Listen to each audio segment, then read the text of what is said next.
audience, today I have very distinguished guest speakers, so I would like to listen from them. The one is very notable personality, Dr. Hanan Salem from UAE. She joined. Thank you so much, ma'am. You are giving your precious time. And next is our very nice guest speaker, Miss Bushra Latif. She is CEO nani.pk, and it's based on parenting platform. So I would also like to listen from her experience. So first, Dr. Hanan, I would like to start from you. That please, you have a lot of experience in your life. So please share something that how you started your early life and from your education and what were your goals and what you feel today at you are on your goals or still you have some regrets, please. Thank you so much for inviting me, Ali. I really appreciate it to join this platform and share my knowledge. Like you said, my name is Dr. Hanan Salem. I have a PhD in clinical pharmacy. I'm originally from Egypt. I was born in Egypt, but I grew up in the U.S. since the age of 6. I graduated St. John's University, Queens, New York.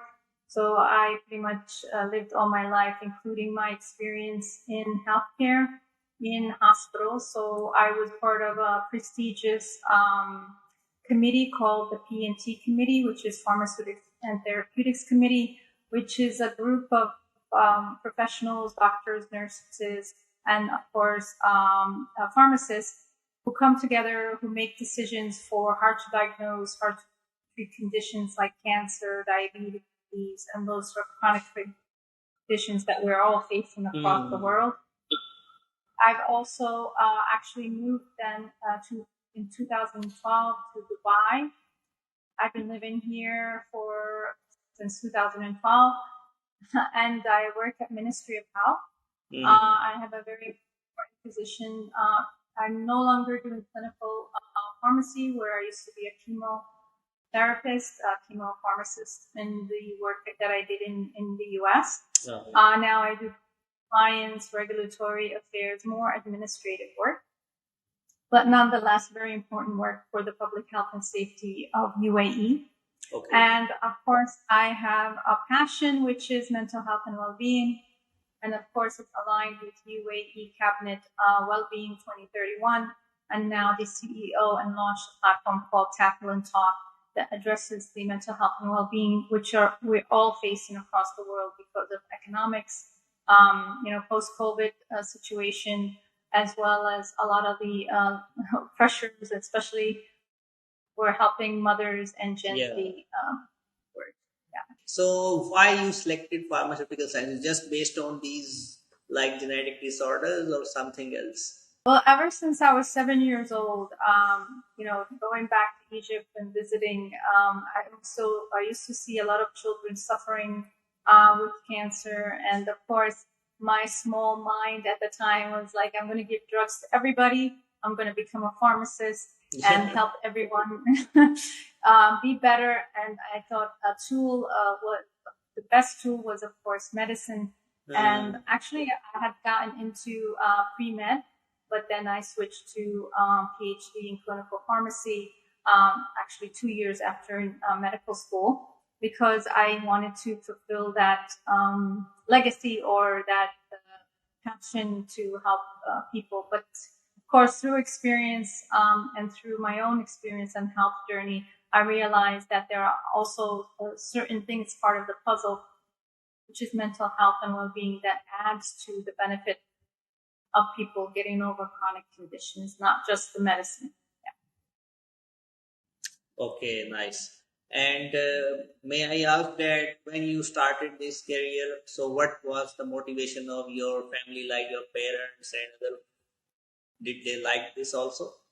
So I come from a traditional Arab family. So you either have to be a doctor, pharmacist, lawyer, engineer, architect, anything else would be just, not in the agenda, especially I'm the oldest. I'm the oldest of 3 girls. We have no brothers. So my father saw me as, carrying on the torch, carrying on the name, even if you will. So he wanted me to stand on solid ground, having a powerful education. And of course, he sent me all my life through actually Catholic school in the US because it was the best, and he wanted the best for his eldest, so she becomes strong and lead the family legacy. Okay, nice. So I come back to you and after now, Bushra. So Bushra, please tell me about yourself and especially what is Nani and why you selected this Nani. First, when I saw your profile, I was confused that what is Nani. And parenting, it's related to some psychological aspects or what kind of like marriage or something. Please highlight this. Hi Ali, thanks a lot for having me here. So basically, I myself I'm from Dera Farhan. It's a small district in KPK, a remote province in the KPK. And I used to notice the mothers around me, especially my sister, who was a mother of three, and then my sister-in-law, who was a mother of two. Okay. I used to see that motherhood was really difficult. It's like juggling between having time for yourself and catering to the motherhood duties. And that's where I noticed the gap. And it was really difficult to source something as basic as the formula. And the only resort was bulk buying. We literally had to send somebody to the bigger city and get the formula and the diaper in bulk. So that's where I noticed the market gap, and I wanted to address it since it's a 8.5 billion market, and there was no big player inside. And I was like, that's not a price sensitive market as well. I mean, the parents would compromise on their own needs, but they want to compromise on the needs of the kids.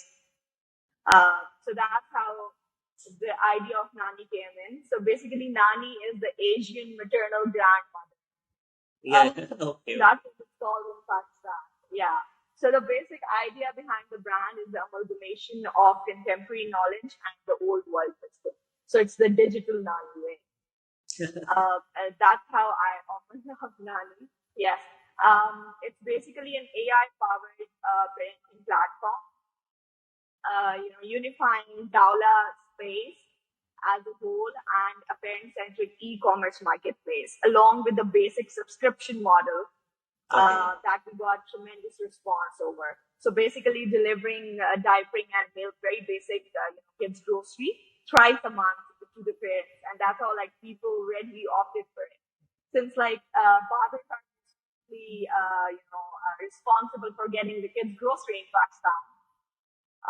So what they would do is imagine you're coming back from office and you're tired and you get into the house and the kid is screaming and you're like, oh my god, I forgot the formula. Shit, I can't just go back and get it now. So that's where the subscription model comes in. I mean, you don't have to remember the time to order, or you don't even need to remember that you need to order the kids grocery, and that's how people really opted for it. But our promise basically is the convenience. We want to help mothers in a way to make motherhood easier for them, so that they can have time to themselves as well, and the guidance that they used to get in the older times when these grandparents would be there to guide the new mother. So basically, our actual customers are the first-time mothers.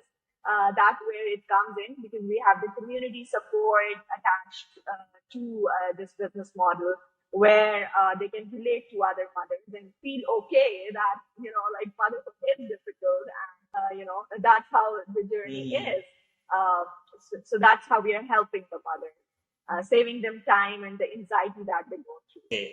So basically that you highlighted about some AI approaches that, but I think in Pakistan especially, अगर मैं अब उर्दू में बात करूँ कि हमारे Pakistani audience के लिए बड़ा ज़रूरी होगा, तो ये पढ़ी लिखी ख़वातीन मेरे ख्याल में इससे ज़्यादा फ़ायदेमंद या मुस्तफ़ीद हो सकती हैं. तो आप रूरल एरिया के जो हमारे साइड एरियाज की जो ख़वातीन है वो कैसे इसको लेके चलेंगे, ये आप कैसे इसको मिलाएंगे? So basically the introduction of AI, why we made it an AI-powered platform, was the fact that to make, it's especially, firstly, it's the Urdu AI chat group.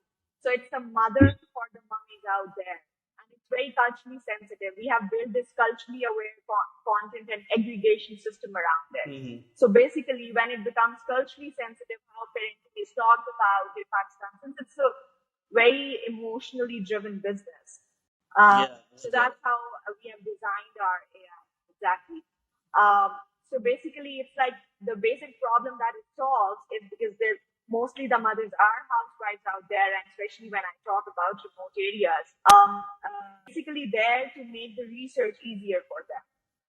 So it's like it's gonna be easy for them to find the products, and it's like imagine like you're the first time mother and your mother is no more, and you have somebody to talk to and share your motherhood journey with, and you have somebody to help you shopping with for your little one. So I mean that's the whole that's what we're trying to do around it. Okay. Plus, it's also become a marketing channel for the childcare stakeholders. So basically, we are giving them the warm leads to all the childcare stakeholders, like you name it, like pediatricians or the manufacturing industry that's involved in the childcare. Okay. So it's very holistic model in a way. Great. Okay, so now Dr. Hanan, I would like to ask that as a woman, what barriers or hardship you feel in your life and in the past and currently, what you think that as a woman, what was the phase that you felt ever that was very difficult for you? Well, like I said, I grew up in the U.S. and I come from a very supportive family. My parents, especially my dad, he was very adamant to make me independent, develop resilience, confidence, so that if I have any struggles, that I would be able to be flexible and agile as well in moving forward, and not be able to just have anything just stop me. I considered myself the black sheep of the family. So I was always up for a challenge. I was also a tomboy. I played a lot of sports. I got injured a lot. So, all you have to do is you have to be the black sheep of the family. Like breaking the generational norms. Yes, exactly. Like all the women in our world, they're all black sheep of the family. Yes, exactly. So all you have to do is say you can't do this, or because you're a woman, you can't do that, or it can't be done. And of course, that for me is a green light to go ahead and do it anyway. So that was the kind of resilience and mindset. So that was very good in building, if you will, the risk, assessment to get into something like entrepreneurship. Because you and I know when we get into having our own business, we have to, of course, make, very risky decisions, but assess decisions, that is, and have the courage to go down a dark lane that you've never been down before, right? So as, Bushra was mentioning, I did see also a gap in the market for mental health and well-being that supports women as well. So that's actually our target audience, to support women to get the resilience, the confidence, because not everyone, has these, amazing parents and amazing father that I had, who pushed and said, no, it's going to be okay. You go ahead and do it. It was all like, no, you're a woman, or you can't do that, or, the man's role and the woman's role, especially coming from the Asian and the Middle East culture. So I want to give that advantage, if you will, to other women who are thinking about making a difference, because unfortunately, we don't have a lot of women role models who are successful, who are in, different industries that can be done. And this would be a way to support women to make the decisions, to have the ideas and move forward into achieving their goals. And you need mental health. You need your mindset to be in the right place. We also support Gen Z. Is very important as well for our future, right? There are also a lot of distractions with social media, with so many options. Unlike when I was growing up, that they actually get stuck and not able to move forward as well, and be having different pressures that I have Gen Z kids at home, that I'm like, everything's so easy for you because of the technology and everything, but actually they have their own set of issues and set of problems. And again, this is what another target audience that we're trying to support as well. Yeah. I Okay. think it's very important when Hanan talks about, the Gen Zs and how they have seen, they're going to see the AI transition. It's going to be Yes. like bigger than what we saw as millennials. So, that's why we open Nani. It's like, because since it's the amalgamation of contemporary knowledge and the old world wisdom, since Yes. we millennials, because we had seen the internet transition, we were very different from our parents. So it's like there was a lot of generational gap. So they wanted, there was this market gap. It's not just that we wanted to help motherhood or we wanted to help the parents, but it's more of the fact that you want to cover that gap that has been developed because of the internet transition that we have seen. So it's like you need to have the modern knowledge and you need to have a bit of the culture involved in it, and that's how you can help them in a better way. Okay. Yeah, exactly, Bushra. So when we did, the AI technology, we not only, brought in live experts like psychologists and psychiatrists to support, but also brought the AI technology to take in the survey, to understand their diagnostic needs that is already, done for them. And then we be able to give them personalized, customized programs, whether it's nutrition, exercise, like you said, a holistic approach, and also give them the hand-holding, the customized approach.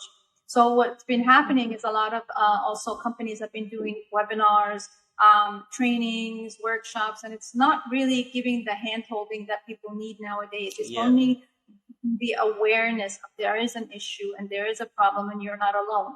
But what's the next step then? How do we solve my problem, Bushra's problems, Ali's problems? Because we all have different issues, different root causes, different problems, if you will, and we need to be able to customize that. And rightly so, in UAE, the Wellbeing 2031 recognizes that and now has implemented and is demanding these KPIs and reports from government as well as private entities to start implementing the strategies by this decree that was presented early this year in 2023. Exactly. So, Dr. Hanan, so what about your scenario as a woman that you feel, especially when the woman get marrying and especially have husband, family, then how she can continue her career? This is the very crucial topic nowadays in the society, that how we can run both, especially for your experience. Yes. So we all want a perfect work-life balance, right? We want to be able to, give 100% to everything from home and work, right?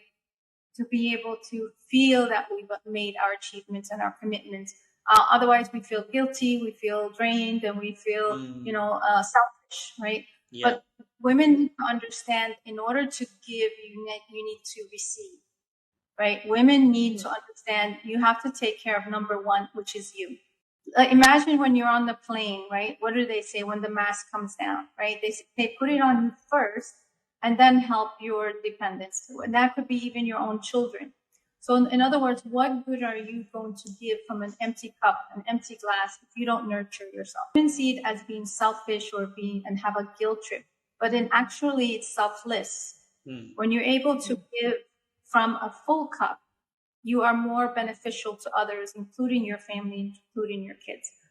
So this old idea that I have to serve my family first, I have to serve my husband first, I have to serve my kids first, and then I serve myself, or then I'll see my needs. But then it's the other way around. We have to be able to help ourselves first in order to help others. Exactly. I think Hanan is very right in this. You can always give from a full cup and an empty cup. And especially when you see those mothers who are working and their kids are far more better, far more independent, far more successful in life, then, it's not that I'm demeaning the housewives or anything, but it's more about the fact that how she manages the time, since she gets the idea of, she gets used of, dividing her time very effectively. Since that's what women are good at. Yes, now the number one currency is no longer just money, it's the time. Yeah. Time is a very important currency that we take for granted sometimes. And Now I look at my kids. I have my oldest is 26 years old. I have a 22-year-old and a 21-year-old. And I just look at them sometimes and I'm like, where did it go?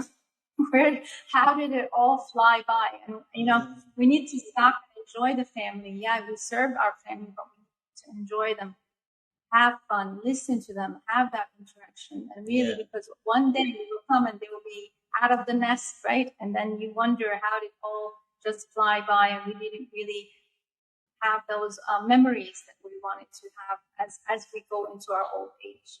Especially you need to be satisfied with your own self first. Yes. I mean, when you yes, because this I've seen in a lot of mothers when they don't do anything for themselves, their relationship with their kids is not that healthy. So it's like you have to make yourself happy first, what you want to do in life.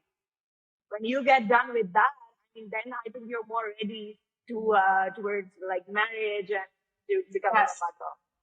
Yes. Yeah, exactly. If you know yourself better, then you're able to understand what you need to align with. Because if Warren Buffett always said that if you don't have a compass in life, we're all in the sea of life.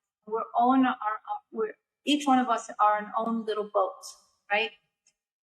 Some have one wood, some have two, some have none, and they just allow the waves take them, wherever it may. And even though they've been there before, done that, and they were hurt, but they go there again because they're not taking control over their life. Yeah, that's the vegetable mentality to go with the flow. Yeah. And Dr. Hanan, so because you belong from Egypt and now also in UAE, so what about the Islamic constraints that I feel that nowadays also women feel like if that there is a concept like the freedom and to be independent and somehow it clashes with our values related to the religion. So how you think that how we relate to this aspect? Like I mentioned earlier, so when 9/11 happened in the U.S., everybody was taking off their hijab, right? I'm the one who's putting it on. I actually put my hijab on after 9/11 because I saw firsthand the discrimination and the limited amount of minds that the people were looking at us because of these situations that had nothing to do with Islam, has nothing to do what we stand for as Muslims, and has nothing to do with who what peace, what the religion actually stands for, of course, and that's peace. And of course, I did go through, the cops stopping me because I was wearing it. But as soon as they heard my American accent, they knew I have my rights. They knew I understood my rights very well. And when you stand up and face anything or anyone with courage and in confidence that you are in the right, no matter what, people will step down, people will respect, and people will understand or want to learn more, right? Exactly. But if we all run in our shadows and have that, I'm in a different country, I'm not in my own country. No, I believe that if we all stand in our power and stand as united, as one voice, like Sayyidina Muhammad sallallahu alaihi wasallam, when he also brought the tribes to understand. I mean, he was by himself at this time. We are now millions, if not billions. The number one name in the world is Muhammad. Excellent. So we, as a unity, if we stand, no one can be able to do anything or hurt or give this an image of or ruin the image of Islam. Yeah, exactly. Excellent. I really inspired from your this perspective. So I think there are a lot of things we can discuss more, but I have to check about time also. So now Bushra, please अब मुझे बताइएगा थोड़ा सा आपने Dr. Hanan, in our national language is Urdu, so some clips I want to share for Pakistani community, so we talk in Urdu also. And the word nani means the grandmother, maybe she explained earlier. Yeah, in Arabic, nani. Nani. Nani. mother. Yeah, and the Nana or next Nani question also. asked Allah, why is it Nani and why isn't it Dadu, the paternal grandmother? The mother is more close to her aunt. Yes. She's more close to her own mother than she's close to her mother-in-law. Yes. Exactly.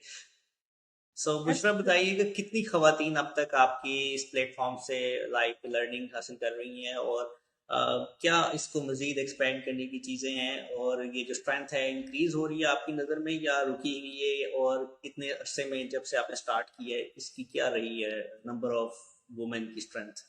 Basically Ali हमने अक्टूबर 2022 में नानी को officially launch किया और अब हमारे पास माशाल्लाह community of around like 35,000 mothers है एंड वहाँ पे मतलब एज ए कम्युनिटी उनको हम आगे लेके जा रहे हैं. हमारे डिफरेंट वेबलाइनर्स होते हैं, पेडिट्रिशियंस के, साइकोलॉजिस्ट्स के, मेकअप आर्टिस्ट के, so like you name it.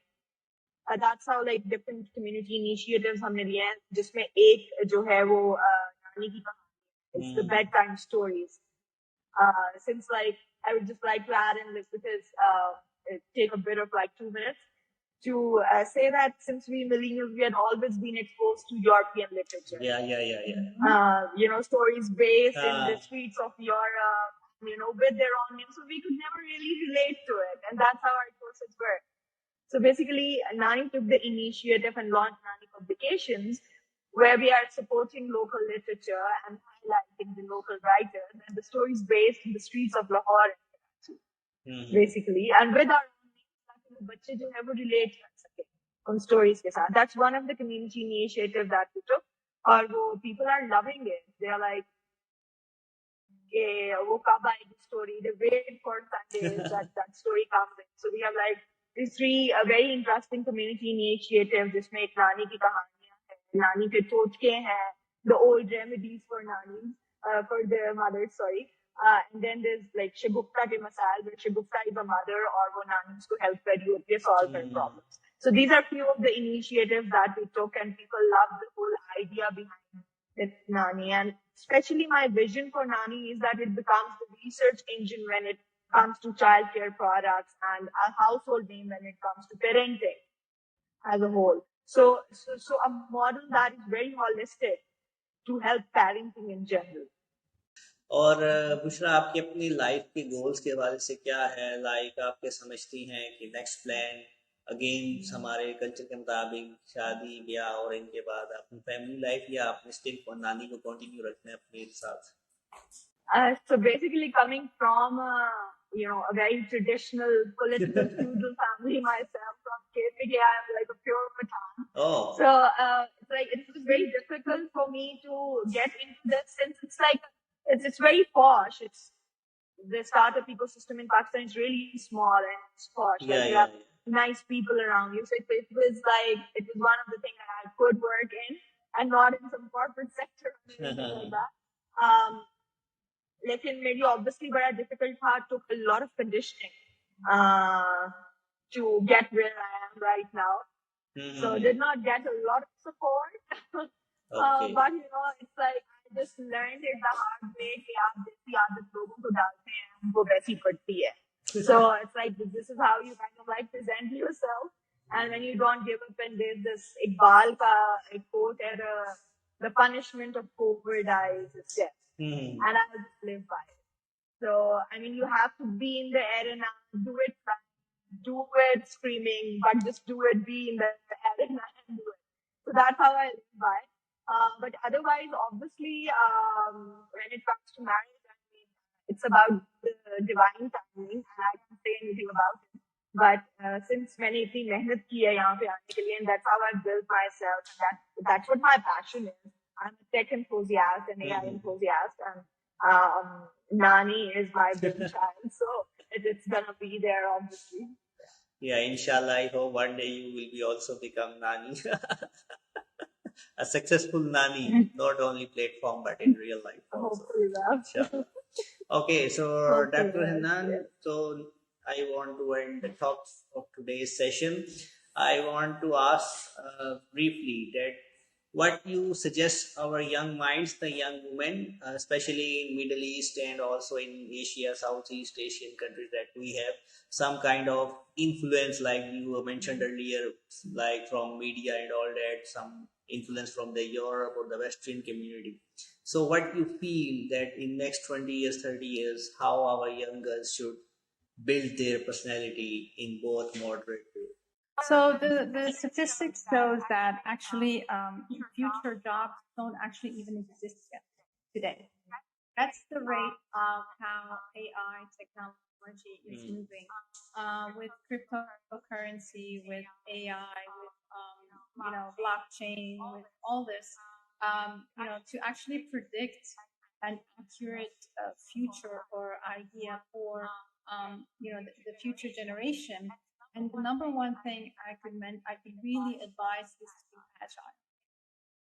If anything we learned from COVID is to be flexible and agile. As a matter of fact, then there was a McKinsey and Co. research that showed that they went and scanned all across the world the biggest companies, and they even went to see who is the most successful employees in each of these companies. And when they went through all the checklists, it wasn't their experience, it wasn't their degree, it wasn't their knowledge, it wasn't anything but their attitude. Attitude is number one. As a matter of fact, a lot of the companies like Google, Facebook, and all that, that's the number one. Are you aligned? Is your attitude about flexibility, agile, and taking everything with stride? Are you going to align with their values and their principles? And then they look at your degree, and then they look at your experience, and then they look at everything else. So my best advice is agility, attitude, flexibility, and you will be just fine in order to, and then align with what makes you passionate. I also read recently that the biggest conspiracy is a 9 to 5 job. That's the drug they give you to forget your dreams. Exactly. So make sure you understand who you are, what makes you tick, what is your identity, what are you passionate about, what is your purpose, and go for it. And what your soul craves is a sign of that's what you need to do. Because your soul will never crave something you cannot do. Exactly. So make sure you focus on that, focus on your dreams. Yes, if you want to, in the beginning, have a stable job, get the income in, especially if you don't have any, if you're not financially secure to open a business. But never, veer away or your eye off your dreams or your goals. Create a plan and stick to it no matter what. I would just like to add in that, there's this myth of safety that is, there's always talked about, okay, job because it's secure and it gives you a sense of safety. But in real world, there is no safety for anything. I mean, you don't know if you will be alive the next second or not. But I don't know how is this concept and this myth of safety being inculcated in people.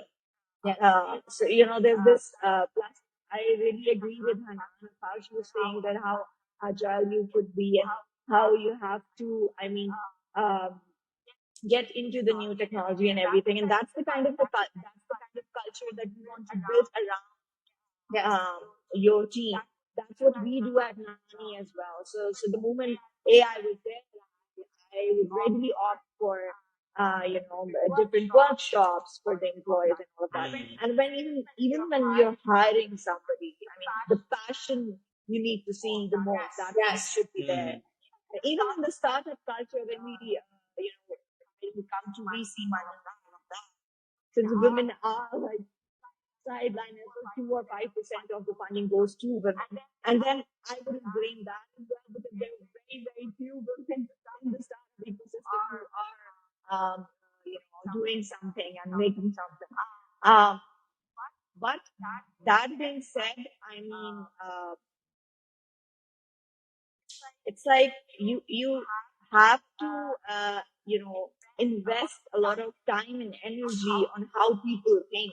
I mean, so basically, the degree is just the ticket. I mean, the executioner attitude is something that we need to notice in the person. Even the VC is good.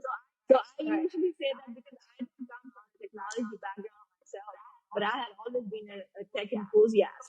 So maybe I could do more than somebody with the degree. Yes. That I'm not being able to do that. They say when you have a passion and a drive, when you're working on it, it's the last day you have a job. It's no longer a job, right? And it's no longer a career. It just is. You get up in the morning and jumping out of bed just to fulfill that, and it's no longer dragging yourself to go to the work. Yeah. And we see that most of the successful people were the college dropouts. So I don't know. Yes. How do people think, okay, you have this particular, you are an AI engineer, and that's the only way you can build something. Yeah, it's funny. I don't know if you ever saw Steve Jobs' story or the movie. Yeah, exactly. He's a dropout, and he made it, and it's still his legacy, lives on, because he created the structure, the plan, and he never veered away from it, no matter what. Even if he got kicked out of his own company, he still took that same structure and rebuilt it using another technology. And that's one thing any successful person you will hear from. You could take my money, you could take my success, you can take my status, you could take everything, but don't take my knowledge. Don't take my ideas, because what they can do, even if they lost everything, they could always rebuild because they have what they started to begin with. Yeah. And that's how the universe falls in love with a stubborn heart, a heart that never gives up. So resilience is very important when it comes to success, or when we talk about success. Exactly. Thank you so much. I'm really speechless now. We took over the talk. No, it was very good. Bushra, ये थोड़ा बताइएगा कि ये जो आपके platform